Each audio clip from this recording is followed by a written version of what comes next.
यहाँ पर देखिए दिया कितना अपने को 28। तो बेटा इसमें अपन 10% लेंगे, कितना लेंगे 10%। देखो मैं समझाता हूँ, ये 28% सर लगभग लूंगा इसमें 30%। 10% की वैल्यू कितनी होगी, कितनी होगी 13,500। 20% की वैल्यू 13,500 27। अब 30% की वैल्यू और 13.5 ले लो, कितना हमारे पास 41 होगा। चलिए 27 41, 41 में 2% कम कर था, 13 दूनी 26 कम कर लगभग 38 से 39,000। कितना हजार 38 से लेकर 39,000 वर्ग किलोमीटर। 38 से 39,000 वर्ग किलोमीटर क्या जगह हमारे पास दंडकारण्य का पठार। क्लियर है ये। अब आते हैं हमारे पास किसमें जी, तो बघेलखंड का पठार। बघेलखंड का पठार कितना बेटा 16। तो पहले 10 निकालो, इसका 10% कितना होगा 13.5। अब 5% कितना होगा 13.5 का आधा मतलब लगभग 7 पकड़ लो। तो 13.5 7 कितना हो गया 20। वो नहीं एक पॉइंट और बढ़ा दो, कितना जाएगा लगभग 21 या फिर 22। तो 21,000 से लेकर 22,000 वर्ग किलोमीटर। वर्ग किलोमीटर का एरिया किसका हो गया हमारे पास, बघेलखंड के पठार। यहाँ कितना बेटा 4 से लेकर 5। तो 10% 13.5 होगा सर, और 10 का आधा होता है 5, तो 13.5 का आधा कितना होगा बेटा 6.5%। तो लगभग 6,500 से लेकर 7,000 वर्ग किलोमीटर का एरिया, इतना ही आने वाला है हमारे पास। ऐसे आपको अप्रोक्स निकालना है कि अगर पूछ लिया कि महानदी का बेसिन कितने वर्ग किलोमीटर के एरिया में फैला हुआ है, तो हमको सर इतना पता है कि 50% में फैला था। इतना पता है कि छत्तीसगढ़ का कुल क्षेत्रफल कितना है 1,35,191। 50% निकाल देना, आपका आंसर आ जाएगा।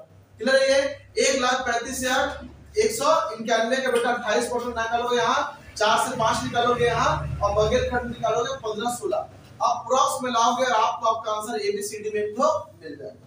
सुनना ये बात। सबसे पहला आंसर क्वेश्चन कि सर छत्तीसगढ़ का सबसे बड़ा भौगोलिक क्षेत्र कौन सा है, महानदी का बेसिन।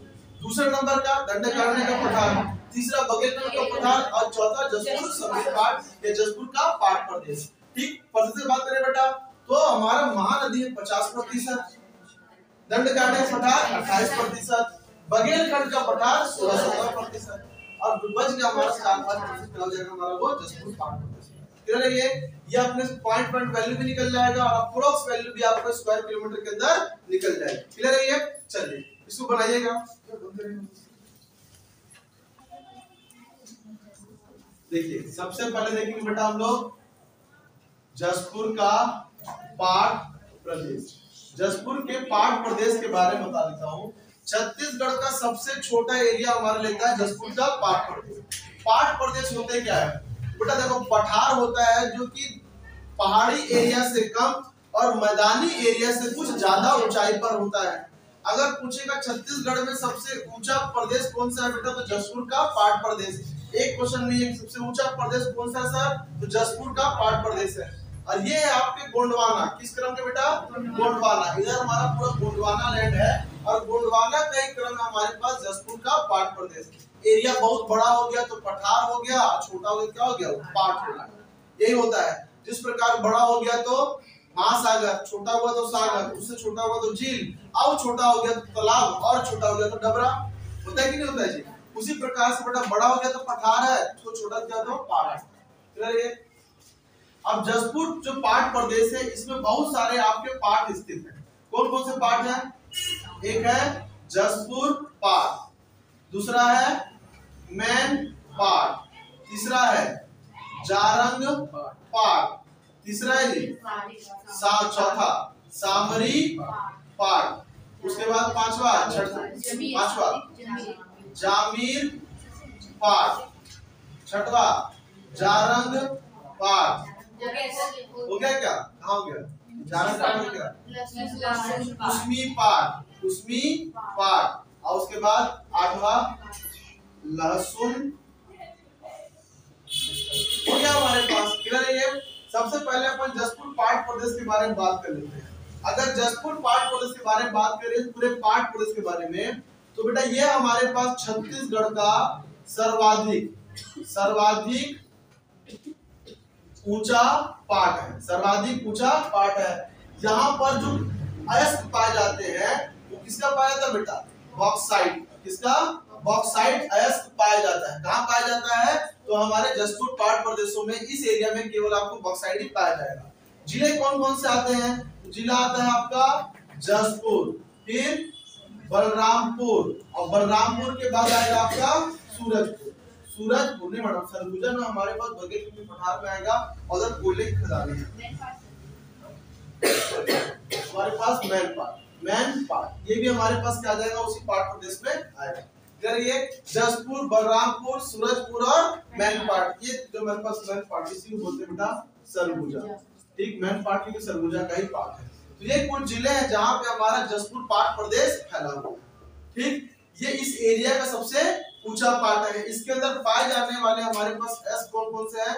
तो मुख्यतः क्या पाया जाता है इसमें? बॉक्साइट, और कुछ क्रम पे आप कोयला क्या लिख सकते हो? कोयला भी लिख सकते हो सर। यहाँ कोयला भी क्या होता है? बहुत अच्छी मात्रा में पाया जाता है। किस एरिया में? तो इस वाले क्लियर है ये। अब इसके अंदर क्या करते हैं अपन? पार्टों को पढ़ लेते हैं। जैसे सबसे फेमस पार्ट कौन सा हम लोग? तो सबसे फेमस पार्ट हम लोग का है मैन पार्ट। अगर मैन पार्ट की बात करें तो किस जिले में बेटा? जिले के बारे में बात करोगे तो सरगुजा। मैन पार्ट, इसे छत्तीसगढ़ का तिब्बत, क्या बोलते हैं इसको? छत्तीसगढ़ का तिब्बत, तिब्बत या फिर छोटा तिब्बत, या फिर छत्तीसगढ़ का शिमला, शिमला के नाम से भी जाना जाता है। किसको? तो मैन पार्ट को।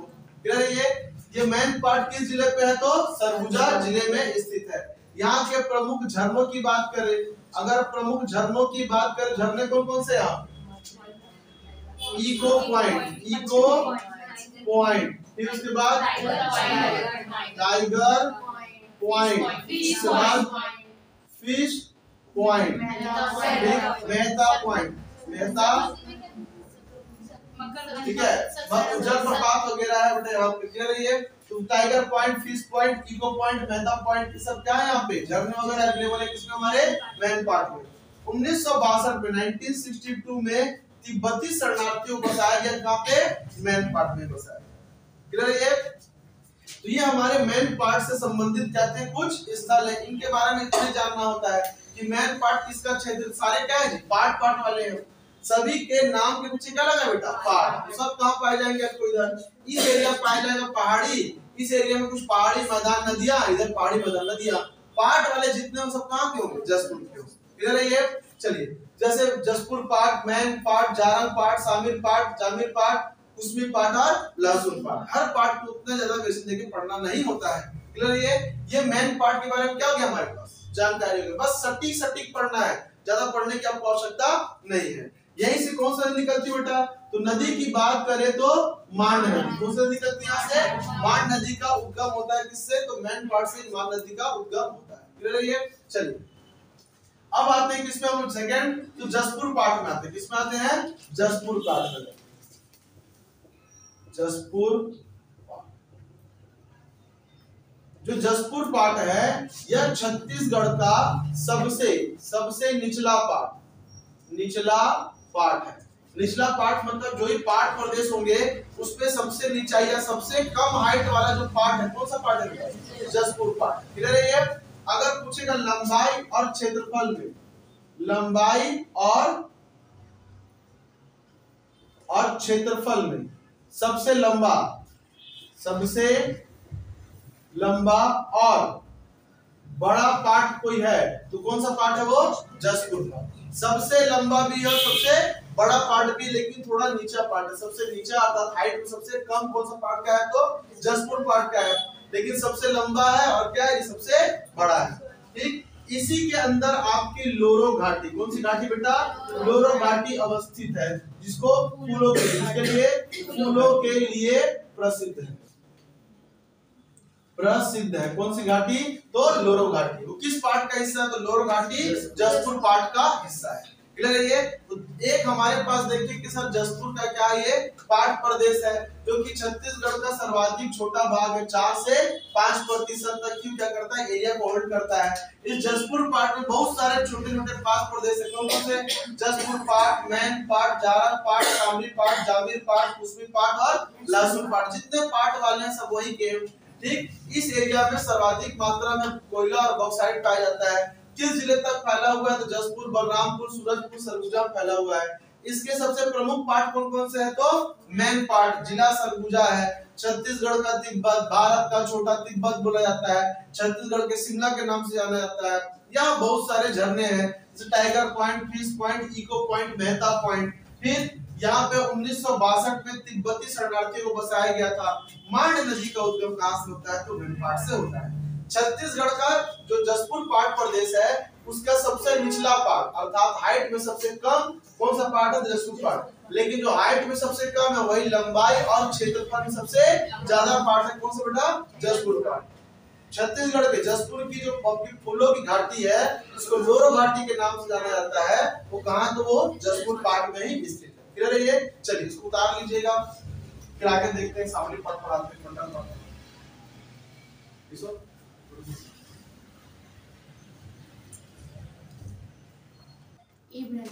जसपुर के पंडरा पार्ट दिया है, नवंबर पार्ट पंडरा पार्ट। किससे कौन सा निकलती बेटा? तो इब नदी। किस चोटी से? बखौनी चोटी के। जसपुर के पंडरा पार्ट के बखौनी चोटी से, बखौनी चोटी से निकलती है बेटा इब नदी। कौन सी नदी? इब नदी। इस इब नदी की खासियत यह है कि छत्तीसगढ़ में मात्र 87 किलोमीटर बहती है और इसके बाद कहाँ जाती है? तो जाकर उड़ीसा में महानदी से मिल जाती है। छत्तीसगढ़ की एकमात्र नदी जिससे बेटा सोने के कण पाए जाते हैं, सोने के कण पाए जाते हैं। पूरे भारत का सबसे छोटे नाम का स्टेशन इब कहाँ पड़ता है? उड़ीसा में पड़ता है। लेकिन किस नदी के नाम से बना हुआ है? तो वो इब नदी के नाम से ही बना हुआ। किस नाम से? इब नदी के नाम से ही बना हुआ है। यही आपका डाटा अवेलेबल है किसके बारे में? पंडरा पार्ट के बारे में। इतना पढ़ लेना काफी हो जाता है। पंडरा पार्ट के बाद बेटा जो आपको पार्ट पढ़ना है वो है सामरी पार्ट। कौन सा पार्ट? सामरी पार्ट। यह जसपुर पार्ट प्रदेश या फिर छत्तीसगढ़ का सर्वाधिक ऊंचा पार्ट है। ऊंचा पार्ट है। कौन सा पार्ट? तो सामरी पार्ट। सबसे ऊंचा पार्ट है आपका सामरी पार्ट। छत्तीसगढ़ की सर्वाधिक ऊंची चोटी नाम क्या है उसका जी?